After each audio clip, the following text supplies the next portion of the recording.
Peace, my family, and welcome back to all.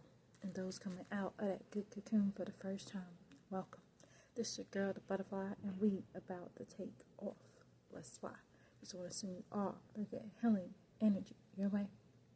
Peace, love, happiness, harmony, and abundance. Hope you guys are out there keeping your mind right in that good mind.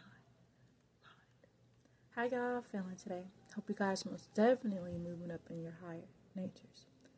And it's most important that you cleanse the lower parts of your nature and the lesser part, And something that can really help you on that good journey within with first getting your mind right, again, is the book called The Mind by Master Teacher Dr. Malachi. And if you want to check that out, you should check that out because it'll get your mind right and help you learn how to maneuver with purifying and getting yourselves together to understand what it is to actually cleanse your lower nature. So again, it's all interconnected. So check out that book and you'll be able to get started if you haven't checked it out already and begin to understand more about purifying and getting your mind right and eliminating the things that keep you in that lower nature within lower frequencies.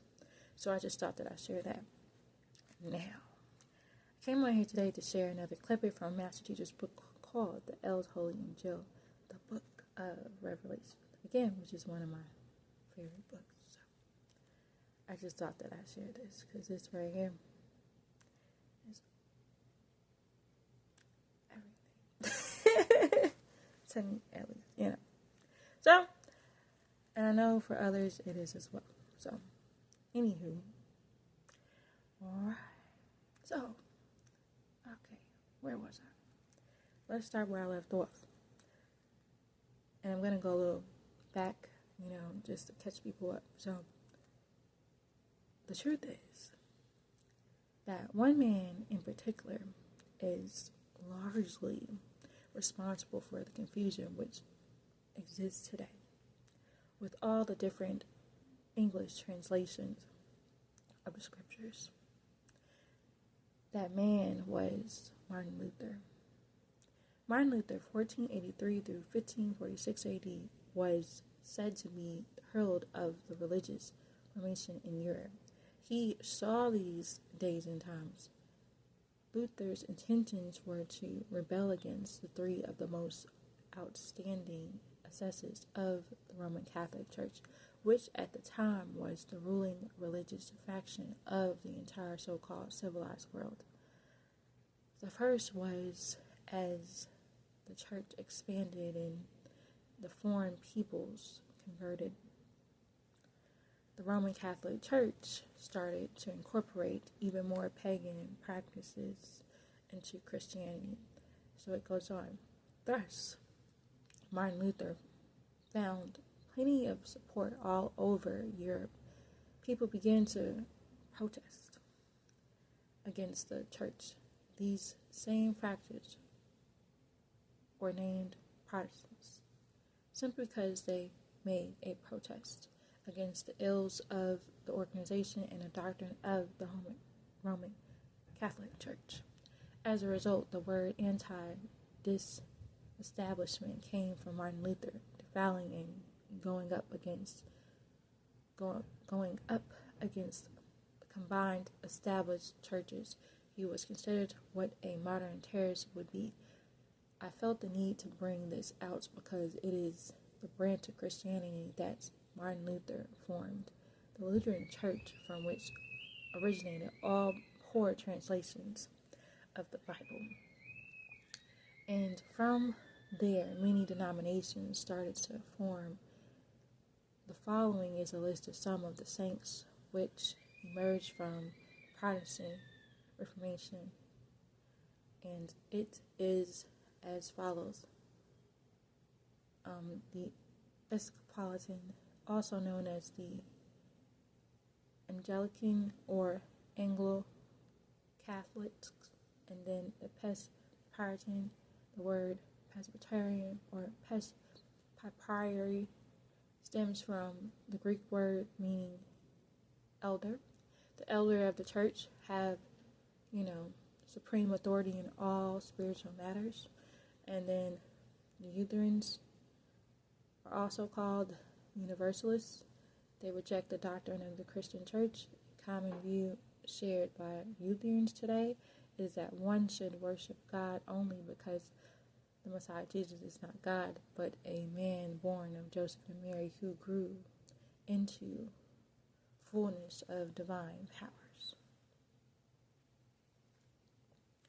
And so let's go on.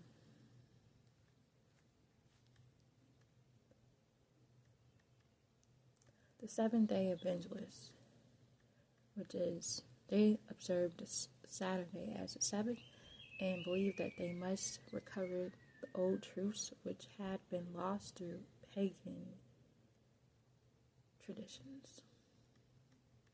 The Quakers preferred to call themselves the Society of Friends. And then we have the Greek Orthodox or the Eastern Church, same basic origin as the Roman Catholic Church. They separated from the Roman Catholic Church very early in history of church on account of arguments and quarrels concerning the office of the Pope. Still, it is the major denomination in Greece and other European Baptist countries and in Romania. So it goes on. None of these religions can be found in the scriptures as what the Messiah Jesus followed. They are all man-made religions, even the news bearers.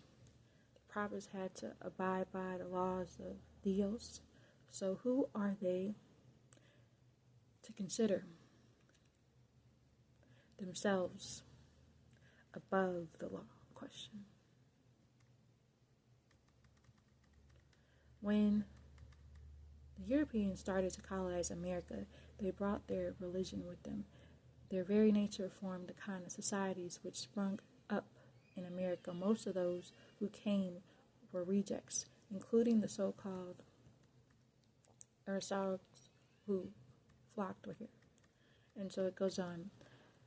The class of people who came to America began to find it necessary to have Bibles in the form of English, the language that they spoke, so that all would be able to understand.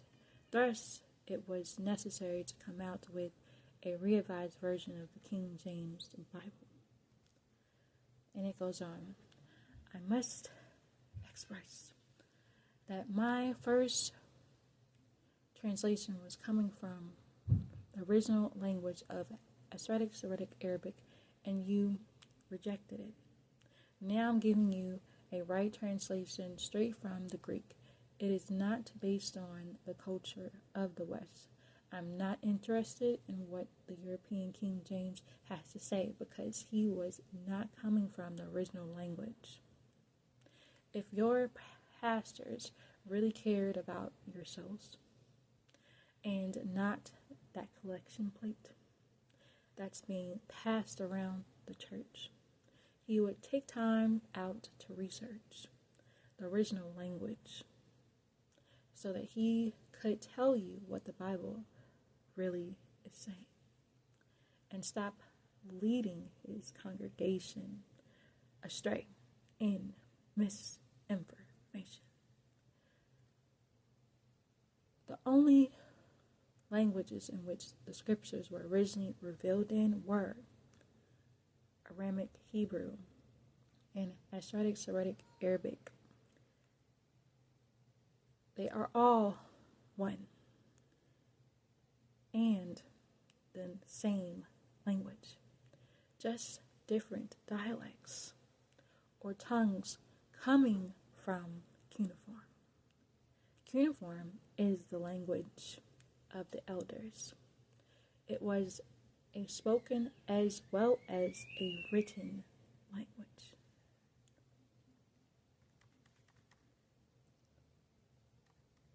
So, from cuneiform, which was the first language of this cycle to be brought here, from which stemmed the language Aramaic, which later became known as Asoretic, Syriac, Arabic, and Aramic. These languages are called the Semitic languages because they stemmed from Shem, son of Unifishtim, Noah, and Naamah, Genesis 5:32, and Asoretic from Asher, son of Shem, and Phatin, Genesis 10:2, and the Arabic language came from Aram, son of Joquat, or Jotan,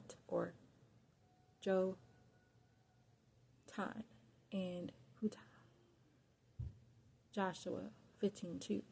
Aramic, the language of the Arameans, came from Amram, son of Shem, and Phatin, Genesis 10:22, and the language that the scriptures were originally revealed in.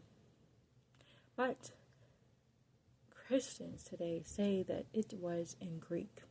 So I will give you that. One moment.